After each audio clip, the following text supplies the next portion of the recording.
Il mourut dans les circonstances suivantes. Une crise d'urémie assez légère était cause qu'on lui avait prescrit le repos. Mais un critique, ayant écrit que dans la vue de Delft de Vermeer, prêté par le musée de La Haye pour une exposition hollandaise, tableau qu'il adorait et croyait connaître très bien, un petit pan de mur jaune qu'il ne se rappelait pas était si bien peint qu'il était, si on le regardait seul, comme une précieuse œuvre d'art chinoise.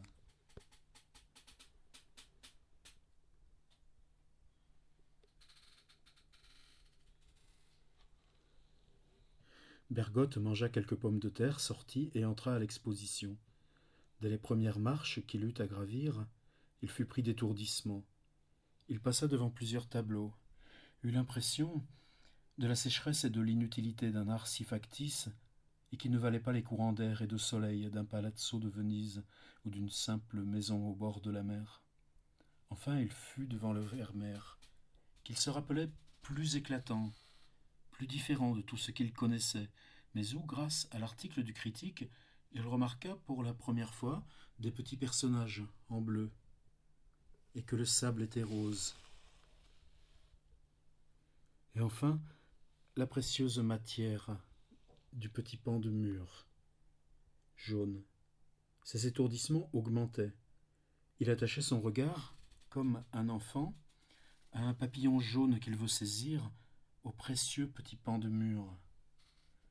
C'est ainsi que j'aurais dû écrire, disait-il. Mes derniers livres sont trop secs.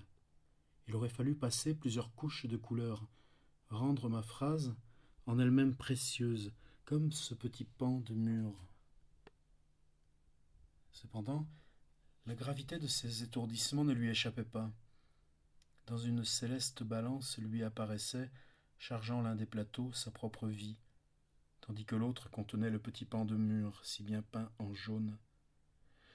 Il sentait qu'il avait imprudemment donné le premier pour le second.